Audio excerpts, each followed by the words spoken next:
Everyone. I'm Beth Purcell with True North Academy, and today we are giving you a behind the scenes look at one of the amazing live online classes delivered by one of our brilliant teachers. If you've ever wondered what actually happens during class, or will this teacher be a good fit for my student? Well, you are in the right place. This is where your learning experience test drive occurs. So get ready, buckle in. Instead of simply telling you about a class, today we're going to show you. I'll be stepping into the role of student here in just a moment while our True North featured teacher leads me through sample lesson or activity and kind of gives us some information, just like they would with their own students. So let's jump in and meet today's teacher. Welcome, Angie Ferrell. With me today is Angie. Welcome, Angie. It's so great to see you. So great to have you here with us. So, Angie, I have a Thank you. question before we get started, before I turn it over to you. I have heard you say that every teacher, every teenager should be made to write a bad poem. Every teenager should be made to write a bad poem. Why is that? Well, I'm going to try to match your energy today, and I appreciate it because usually my students aren't nearly as energetic as you are when we first log into class. So that's really that's really great.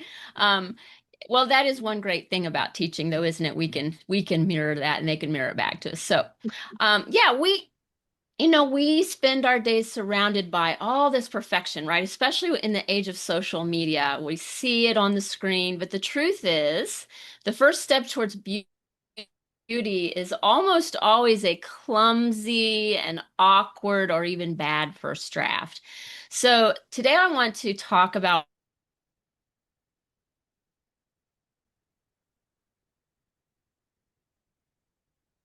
why and how that messy happens. Mhm. So All think right. about this. And so I'm not talking to you quite like you're the student, but consider this. Most students really view poetry and even writing in general, you know this as a writing teacher, as kind of a highbrow, inaccessible artifact. It's this difficult thing I have to do, and I have to have it just so, right? I have to get it perfect. I Yes. have to find this deep hidden meaning, right? Because it's a poem, right? We're trying to recreate, something epic. Yeah, Miss Um, Farrell, I can't do that. I don't have that kind of creativity. I'm not creative at all.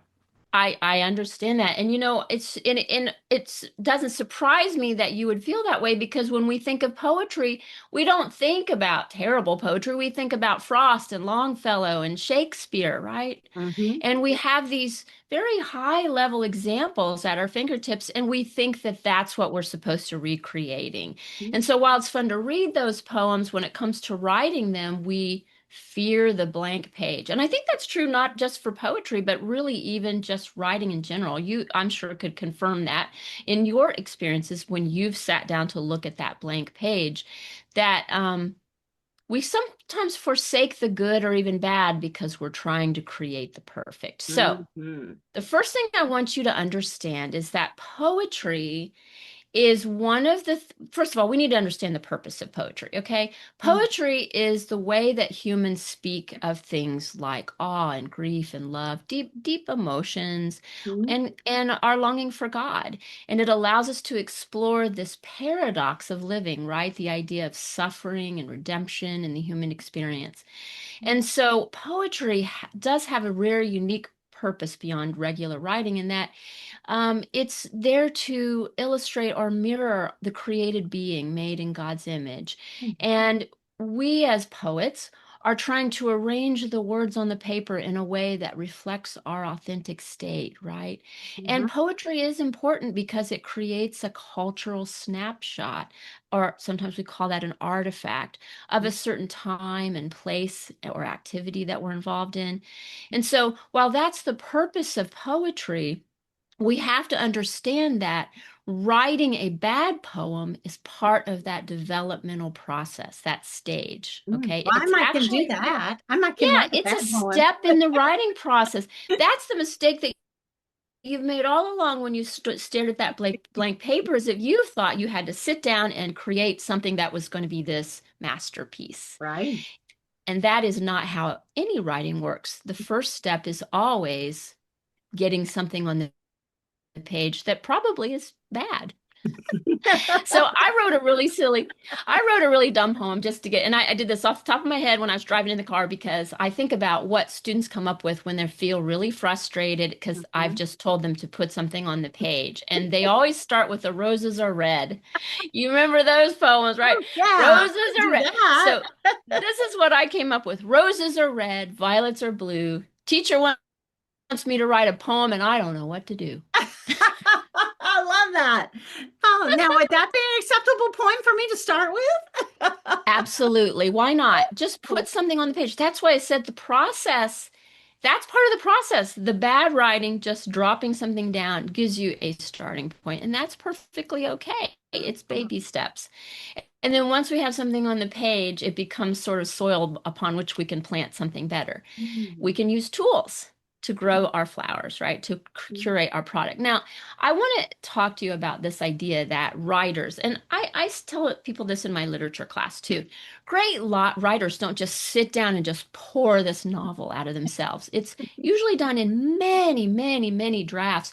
And often, well, nearly every writer would say that the first draft of whatever it was they were writing, whether it would be a story or a poem, was terrible. Mm. And that's okay. That's the whole point. You put down a framework and then you begin studying your words and looking at patterns and looking at style and Mm. applying tools. It's kind of like building a birdhouse. I think about, right? You start with a few sticks, right? And you have to craft them together into something that's more beautiful. So for all writing, it's not an event, it's a process. Okay. Mm. So you're talking about when you were teaching us about alliteration, that's like a tool I could use with my poetry? Yeah, so alliteration is when we repeat a sound. Hmm. We have metaphor. A lot of people, most students have heard of metaphor. Have you heard of metaphor? Do you know what that Hmm. is? Where Hmm. you use something to represent something else. If we Yeah, say my something's, mom uses those a lot when she's trying to teach me stuff. So talking, comparing things, right? It's yeah, so if compare. we're talking about something that's peaceful, we might call it a dove, or Hmm. something that is strong, we might say it's like a stone, or Hmm. so we use, and it's actually a more creative way rather than to just write down, okay, she was this and she was that. We use the metaphor to say she was those things, and then you have to use your mind to understand that's what this person is if we're describing them. So it makes the writing more interesting for the reader. It engages them because you can say, well, that grass is really green and that sky is really blue. But it's so much more fun to say that it's the color of a, I don't know, a robin's egg. The morning was the color of Hmm. robin's egg. And then you have to think about, oh, I know what a robin's egg looks like. Yeah. Oh, now in my mind's eye, I can see that shade of blue that they're talking about. Okay. So it allows the person to actually put the image that you're describing into their mind, right? Okay. Okay, so I'm going to read you my updated Roses Are Red poetry. And this is kind of done a little bit in the style of Homer, but not quite. Just more, I'm using a lot of antique language here, but we'll see if you can laugh at it. It's okay. It's still probably pretty terrible, but I think it's fun. So, oh, rose, once bright with the fire of a crimson dawn, and violet dyed in the hue of a dark sea. So there's our red rose and our blue Oh, yeah. violet. Yeah. I can. Sing of the instructor, that stern commander of souls, who demands of the youth a song.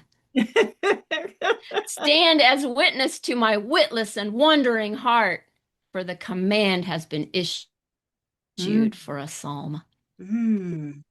I think I heard some of that alliteration you've been teaching us There about. was there was alliteration in there that the witness, Yeah. witless and wondering, Yeah. and the stern. Yeah. Yeah. So stern souls. Anyway, So, Miss we Farrell, that poem is says about the same thing as your first poem, it just in a does. better way. Yeah, it's in a more fun way and Yeah. whimsical, and it's building our language, our diction. It's just allowing us to have some fun with it, which is what I really want you to do. I want you to have fun with the things that you're expressing and find joy in it, right? Because Mhm. that's really what written expression should evoke, I think. Mhm. Mm-hmm. Yeah, So beauty, reflecting. I can write a bad poem and then rework it to something like what you put together. Yeah. And I will give you the tools for that. So you don't have to worry that you're going to have to pull all that out of thin air, because that's really what it is this class and all your classes are really about giving you a tool belt of things that you can use in your, not just in your poetry class, but really in all walks of life. Just learning how to have a strong command of language is a craft. Yeah. It's an art. Yeah. Now, what things do I need to take this class? Oh. Well, you need a Bible, because Mm. we're going to use the Bible as the base text for learning poetry. And the reason for that is because all the different poetic structures, all the stylistic techniques that you're going to learn are present in the old Hebraic and King James text. Mhm. You don't have to, we're not going to like try to dig in deep to the King James and learn all those archaic words, but we're going to study the poetic structures, and we're going to read those aloud. And that gives us a sense of the tone and the rhythm and the music that's in that text. And I think that we'll really, we'll enjoy that together. And for once, looking at your Bible, not because you have to come up with hard answers in a Bible study, but just to love and appreciate God's words on the page, and how easy they lend themselves to memorization and other things because of their poetic structure. Yeah. Poems are great because they're easier to remember than just about anything else. Yeah. Yeah. I've never really thought about the Bible as a poem Yeah. or a book of poetry. It That's has a lot of interesting. poetic structure. It really does. The King James more so just because of the way the translators addressed it. Mhm. And it really, yeah, when you start seeing it, it's hard to unsee it, because then every time you get to a different section, you go, oh, wow. And I think that's why so many hymns, Christian hymns, are based on a lot of different sections of the King James Bible, because it just kind of Okay. has a rhythm to it. Hmm. It'll be fun stuff to learn. Well, Yeah. I'm excited. I'm excited about this class. This is going to be an awesome class. The name of the class is Crafting poetry. Crafting Poetry with Miss Angie Ferrell. When is this going to be offered? So it's on Wednesdays at 12:45 Central. Okay, And 12:45. all you got to do is bring your motivated self. And like I said, in a King James Bible, which you can get online, I mean, I'm going to provide all of the materials and things. So we'll have short little videos to watch and little exercises to do. But the main thing I want you to know, and this is a theme in all my classes, is to be courageous, to not be Mhm. afraid to do hard things, Yeah, because they don't have to start out hard. You can learn how to break anything that's difficult down to its smallest parts yeah, and master it. And then it becomes manageable. It's like, what is that old adage about how do you eat an elephant? yeah. One One bite at bite a at a time. time. That's right. And That's that's how I right. approach my classes. Sometimes when I throw out something to the students, they think, oh, this is really big and I can't do it. And I said, absolutely, we don't have that attitude. We're a can-do class. That's right. Once I show you the parts, Yeah, you should not be afraid. Be a that's right. courageous. So they're going to discover that writing, poetry, or otherwise is an act of courage, and that they can do it. I And love I'll that. show them how. I love that. Well, here's what's interesting to me. So, Yes. preteens and teens, they are a ball of emotions. And what Yes. better outlet than poetry? Poetry gives Yeah. us language for all of those emotions, it Yes. our experiences. I Mhm. personally think that poetry helps to strengthen and deepen our empathy for other It people. does. Yes. I think it helps us to process things that are going on in our own lives. It is an Yeah, outlet. it And really is. it Mhm. helps to bridge cultures. If you're Yeah. talking about different types of poetry, Mhm. as you mentioned earlier, and I 100% believe this, that literature and poetry is a reflection of the author, a reflection of the Mhm. culture, a reflection Mhm. of the times Oh, that yeah. that piece is written in, a reflection of history. So poetry is beneficial on so many different Yeah. levels, building imagination, building creativity, building perspective, building empathy, building General value, just culture. values. Yeah. Yes, absolutely. And we're Building. not going to just be looking at the Bible. I mean, we will also be looking at epic poetry like Beowulf and Dante's Inferno and the Odyssey, just because I want them to see all the wonderful modern examples, Yeah. well, or ancient examples of poetry and how people used poetry to tell their story. And what better way to learn than from the masters, right? From the That's right. masters. Okay, so now, Angie, you mentioned other classes. So let's just real quick run through the other classes that you have. So crafting poetry is the one that we've previewed today. Mhm. And now American history and film. Mhm. Yeah, Tell me. American history and film is another type of storytelling. We use film to tell the stories of history. We watch feature films, but we also have some weeks where we just do like shorts, YouTube videos, and short films as well.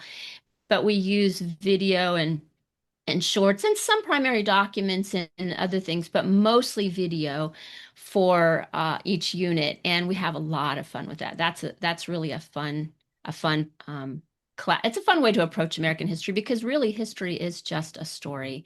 And stories are much better, I think, when they're told live and orally than they are just reading the written page. Well, in 1895, this happened, and this person was there, and this is what he said. I mean, it's okay, but I'm not big on. I love history, and history from a textbook is just too dry and flat. It's really a story. It should be approached that way. So that's what we do in Yeah. class, and I think the kids love that. It's more than just facts and dates, right? It is. It really is. All right, awesome. How about and do you know right off the top of your head when that one's offered? Mondays at 3 or 2 o'clock Central Central. is Okay, history. Mondays, 2 o'clock Central, history, American history in film. Mhm. Intro to Lit and Comp. Yeah, so Intro to Lit and Comp is an English credit for probably a ninth or 10th grader. It's an introductory Lit and Comp course. So it's really more for a student who's just starting their English journey in high school. Mm. We do literary analysis, so we learn how to analyze the stories and understand story structure, but we use short stories. So it's Oh, a lot of fun. The kids find it very approachable because they're doing short stories. So they do one or two short stories every other week or so, and we break the stories down, and then they learn how to write their own short story at the end. That's their final, because then they can demonstrate they understood basic things like plot and conflict. So the kids have a lot of fun with that, and I do as well. So that's that's Lit awesome. and Comp, and that one is Tuesdays Okay. at 2 p.m. Central. Central. So if I have a student who is really not into reading big novels, this one with studying short stories, this might be the answer. Yeah, and I've actually had a number of kind of reluctant readers tell me at the end of the class that it really made them more interested in reading because it was very digestible for them. And so that makes me happy because we do read really good stories, classic, the great works of Yeah, short awesome. stories. Great to know. Okay, how about high school psychology? So my primary profession before I became a teacher was mental health. So of course I've got to teach a psychology class. Of course. And the thing I love about psychology at True North is it's told from a Christian perspective. So while they learn the entire Psych 1 book, which is a college level course, they can take a CLEP exam at the end and pass it, or if they're in dual degree, that kind of thing. Yeah. But we also spend a lot of time on comparing the different worldviews to a biblical worldview. So there's a lot of analysis of how the ideas intersect, and the kids absolutely love it. We just have the best time. We look at research articles. We have lively discussions in class about all these concepts. And, people say psychology might be a pseudoscience, but I think by the end of this class, the students learn that it actually is a science, but not just that it's a science, but that it's still God's subject, Yeah. that it very much confirms what we know about creation and how he's ordered things and how wonderfully made we are. And it's not meant to undermine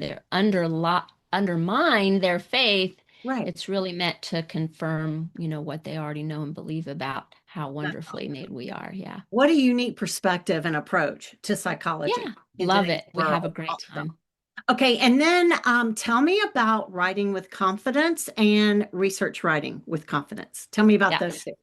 And so those are actually the same course, but Writing with Confidence is the whole year, and Research Writing with Confidence is just the second semester because basically the first semester I teach basic writing principles, 5 paragraph essay, persuasion, thesis, and then we do a comparison essay. So all your basic writing structure and style is handled in the first semester. And then the second semester is a full research paper, and it is all about how to use Google Scholar and how to do all your citations. And just it's a very in-depth research project that I Right. break down step by step. Again, just like what we did with crafting poetry, Yeah. they have the tools, and bit by bit, they look at it at first and say, it's so big. And then by the end, they go, hey, I was able to do that, no problem.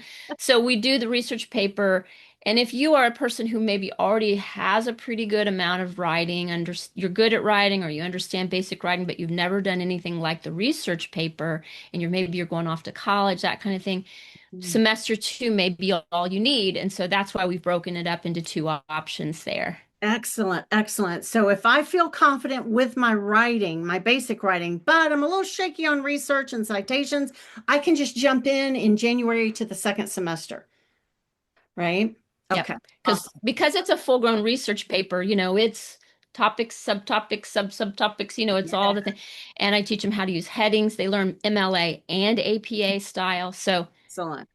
very, very helpful, especially for the student going off to college for Yeah, sure. absolutely, absolutely. Angie, these sound great. And what about that class? When is that? When are you offering that one? Let's see, Writing with Confidence is Wednesdays at 2 p.m. Oh, psychology was Thursdays. Thursdays. Okay. Yeah. All right. Awesome. Now, all of the links to Angie's classes are in the comments. So be sure and click and grab your spot because, hey, they fill up fast. They go quickly. So a huge, huge thank you to you, Angie, to our featured teacher today. Thank you so much for letting me crash your classroom.